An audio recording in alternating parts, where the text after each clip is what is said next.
Hi, this is Shambhavi. Welcome to my weekly podcast about spirituality, love, death, devotion, and waking up while living in a messy world. The Satsang with Shambhavi podcast is recorded live each week with students of our nonprofit community, Jaya Kula. For more information and to find out about attending a satsang, visit jayakula.org. Thanks for listening. Much love to you, wherever and however you are. I've been thinking today about all I've learned from you over the years about misogyny, and I just wanted to ask you to riff on how what is happening right now is basically misogyny at its root. I probably did say it was misogyny at its root, but then I also want to say that we're always trying to find out what came first. And that's actually part of supremacist colonialist thinking, which I freely admit I engaged in that moment. We're always trying to find what was original, what was first, etc. What leads from that is a hierarchy. And colonialism and humanism in general, humanism itself, is a form of hierarchicalization that is violent. So humanism is this idea that humans are the best species, the most worthy species, and that all other species are ordered in different ways below us. And then, of course, if you only look at the human part of that pyramid, then all humans are ordered until there's some white European guy on the top. That's basically humanism. And we have been trying to recover from that kind of thinking. I can't really say that misogyny, like in all honesty and not just saying something totally on the fly, misogyny is at the root of everything. But misogyny is certainly a huge motivator for this, what is going on in the world right now, and a huge enabler of what is happening, including all of the violence against trans people and queer people in general, and women and children. All of this is related to misogyny. So what is misogyny? Obviously, it's a point of view and a set of practices that says that anything contaminated by the female is lesser than. That includes people who don't conform to their assigned gender roles also. Homophobia and misogyny are really inextricably linked. But what enables that? I've always just thought it's very simple. That what enables that is that in general, throughout time, people who are born male have more physical strength. If they couldn't beat us up, this wouldn't be happening. It's really how I think about it. And of course, that translates into military might also. These old colonial supremacist powers, they're sort of having a little moment of resurgence of their hard-ons that they had lost for a while. But if they didn't have all this military power, they wouldn't be doing this, period. I'm not saying that this is the right way to think about it, but this is the way that I've always thought about it. That if someone can't overpower you, they can't do that supremacist thing against you in whatever way they might overpower you. But we have to find a different way because this just isn't working.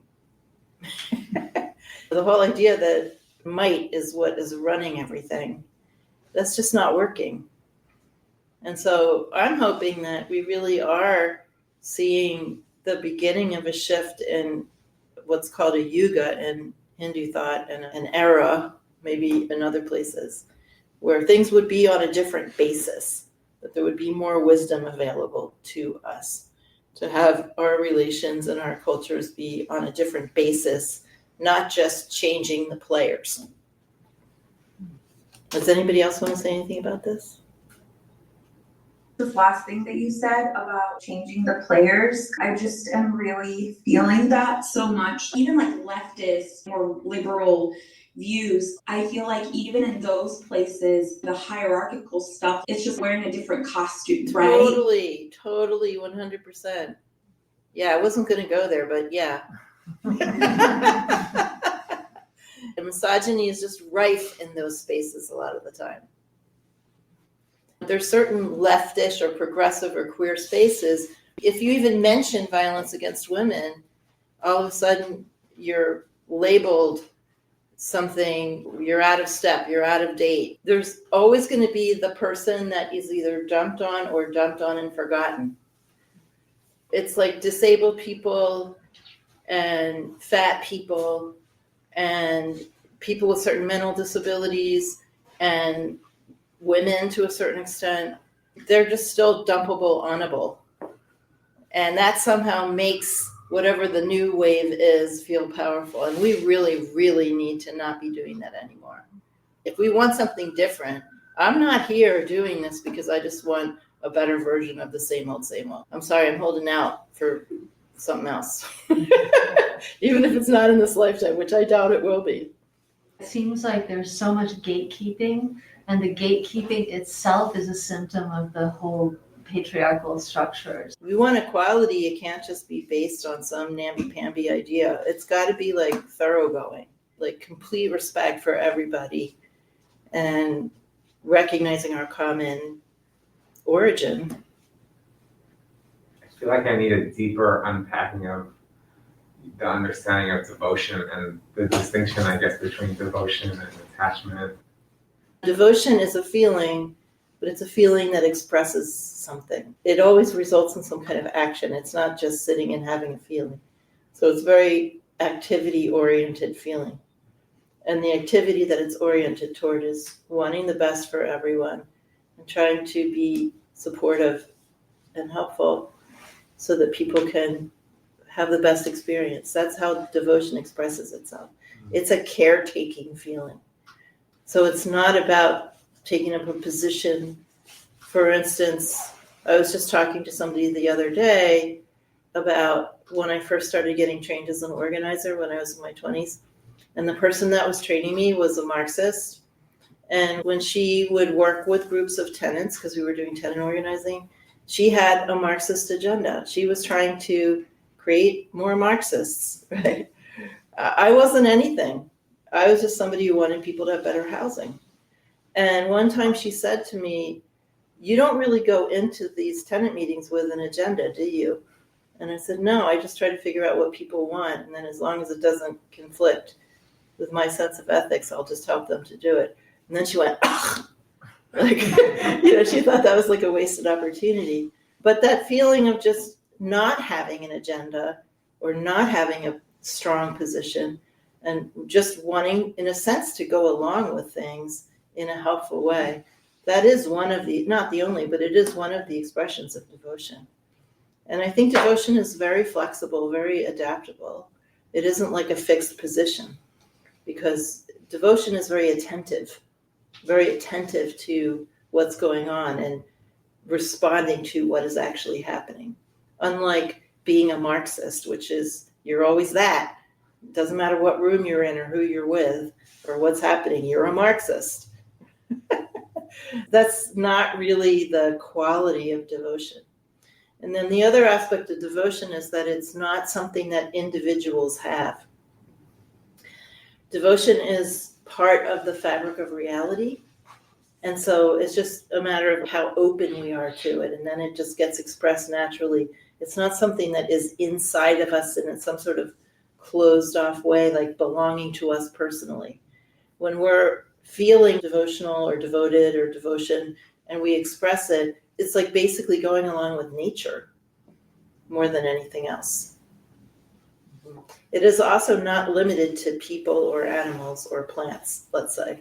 When you are in touch with this more primordial kind of devotion, there's no limit to what you feel devoted toward, including inanimate objects, because nothing seems separate from God. So you take care of your house better, and you cook more carefully, you cook food with more attentiveness and care, and you just tend to things better when you're experiencing this natural devotion.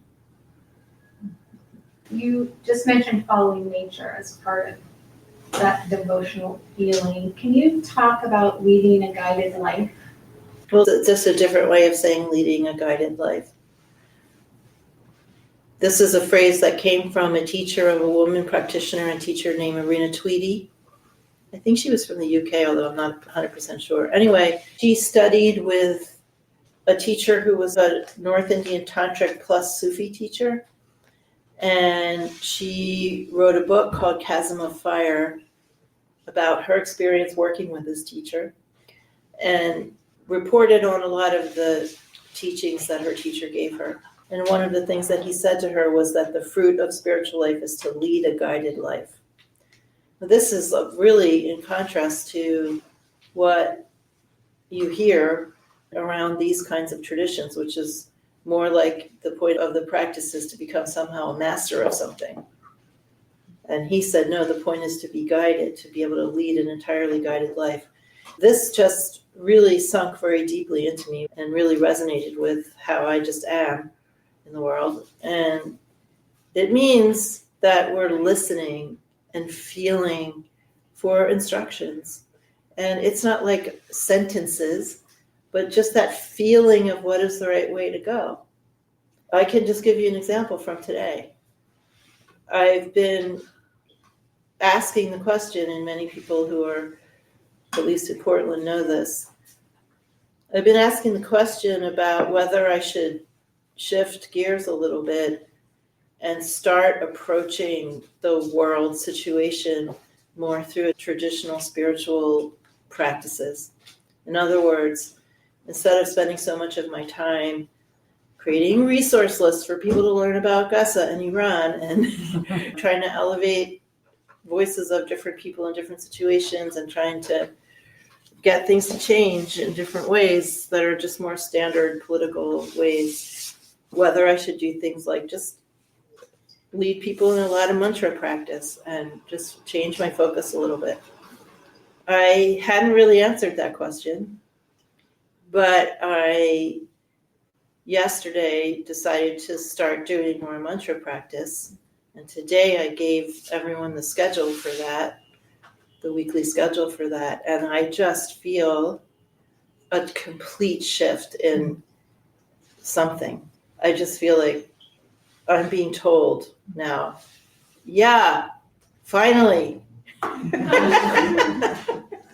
It's not like I heard a voice or anything like that. It's more just like I can feel the energy shift. I can feel wisdom, Mas, just being happier with me about this. And I can also feel a shift in energy in this room. So it's like now I'm somewhere having stepped through a door and I'm just feeling like, okay, I got to keep going in this direction, following this sense of happiness in what I'm doing from wisdom, not like, I'm not like so happy that I'm doing this. I'm just saying, I'm trying to describe something that's not describable, but it's a subtle feeling of like, okay, I've stepped through a door. Now I need to keep going that direction step by step and keep listening.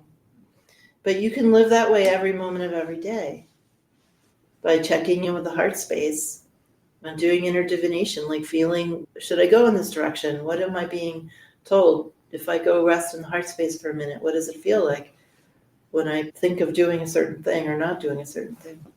That's wisdom talking to you. This is something I learned to do 30 years ago. And I've told this many times before, but I got taught these practices of going in the heart space and consulting about what you're doing or not doing. And I remember one day, literally in graduate school, I realized I am making every decision in my life this way. Every single one. It was like astounding to me at the time. I wasn't doing anything but that. I think every person encounters this livingness, this intelligence that we're absolutely immersed in, this vast intelligence. I think everyone encounters it differently. We, of course, have been trained to rely on what we think is inside of our heads, the so-called intelligence in our heads. It's somehow scientists have identified with the brain. I mean, all of this is just so small compared to what's actually available. Whatever's going on in here is completely liberated and free and vast everywhere. in a form that is so dazzling and has such incredible clarity and compassion and devotion built into it that there really isn't anything to do but follow that once you recognize it. When I learned these techniques, I already had a sense of something I was following in my life from when I was a little girl. But when I had a more full-on encounter with this through Ma, at that point, there's just absolutely no choice. You just cannot do anything else. You can consult the heart space. You can ask a direct question, and you'll get an answer. It'll be a feeling of yes, do that, no, don't do that. And then you just do it. You just don't even worry about it after that. I realized that I think some part of me that kind of like doesn't want to follow wisdom is because I'm afraid to have less self-concern. It feels pretty deep and like kind of overwhelming.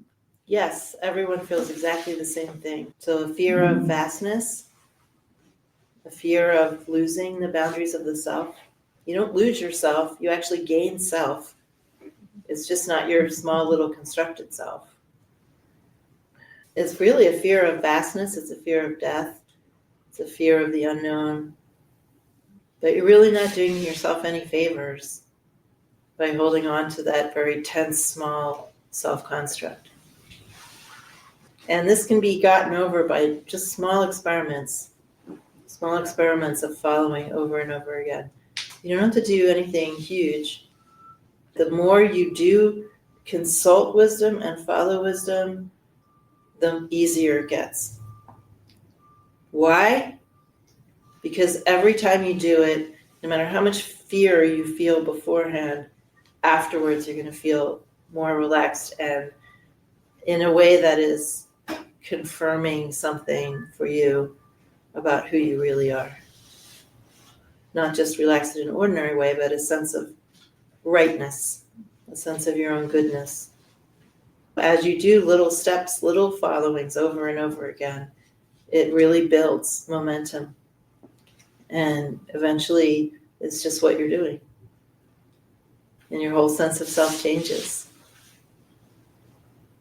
And if the result were really not good, like your fear is, you don't know what the result's going to be, but if the result were really not good, why would we be doing this? One of the points of having a teacher is you can see the result is actually good, hopefully. Gives you some courage, gives you a beacon. So remember that. The result is actually good, better than what you have now. Take courage. I was curious if you'd cover Dzogchen or Ma or other sort of wisdom traditions that you've been a part of that maybe have some things to say about courage when times are dark and confusing like they are now. Yeah, I don't know that there's like specific discourses around courage, but certainly when you read stories of practitioners, you recognize that it takes tremendous courage at different points to keep going and let yourself be dismantled in certain ways. And certainly I know that intimately from my own life as a practitioner of more than 40 years. So I don't know that I could reference any specific teachings on it. But basically these traditions, these so-called direct realization traditions, like Dzogchen and Trika, are entirely destructive. And I think all spiritual life is, but the discourse around them sometimes tells you otherwise. Because we have certain tensions, we have this whole self-construct and all the stories we tell about ourselves to ourselves, and all the efforts we make to keep some sort of semblance of a coherent self together. All of this needs to go away. And one of the rules that I've learned, natural laws kind of spiritual life, is whatever it is that needs to go away, it needs to go away before we know what's coming next. I think that's the crux of the courage that's needed, is that you have to like stick your foot out and put it down, not actually knowing where you're putting it down.